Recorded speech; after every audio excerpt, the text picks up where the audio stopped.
லூக்கா நற்செய்தி 16:13. நீங்கள் கடவுளுக்கும் செல்வத்துக்கும் பணிவிடை செய்ய முடியாது.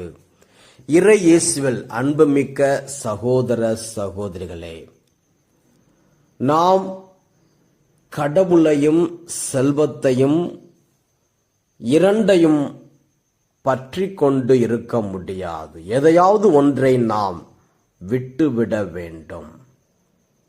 ஒரு மனிதர் கடலிலே 2 படகுகளிலே பயணம் செய்ய முடியாது.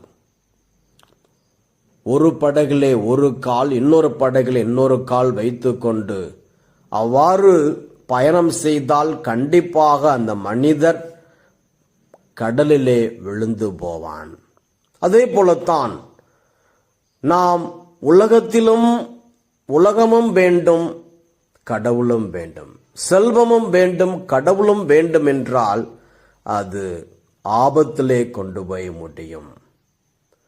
சாலமோன் என்கின்ற அரசர் சிறு வயதிலே கடவுளை பற்றி கொண்டு வைராக்கியமாக வாழ்கின்றார். ஆனால் அவர் கடைசியாக பெண்கள் மீது மோகம் கொள்கின்றார். வேற்று தெய்வங்களை வழிபடுகிற பெண்களை மணக்கின்றார்.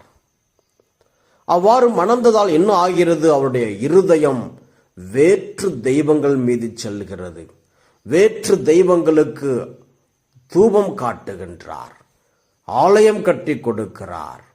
தன் ஆலயத்திலே, எருசலேம் ஆலயத்தில் இருந்த அந்த பொன் நகைகள் எல்லாவற்றையும் எடுத்து வேற்று தெய்வங்களுக்காக ஆலயங்கள் கட்டப்படுவதற்கு கொடுக்கின்றார்.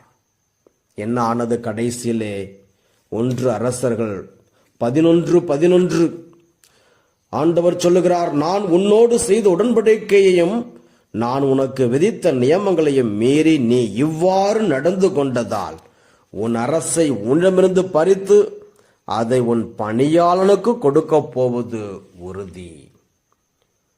2வது, சிம்சோன் ஆண்டுடைய வல்லமையையும் ஆவியையும் அபிஷேகத்தையும் பெற்ற மனிதர்.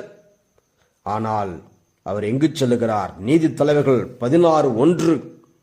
சிம்சோன் காசாவுக்கு சென்றார். அவர் அங்கே ஒரு விலைமாதை கண்டு அவளிடம் சென்றார். ஆக இவ்வாறு சென்றதால் தன்னுடைய அபிஷேகத்தை இழந்து எதிரிகளிலே மாட்டிக்கொள்கின்றார்.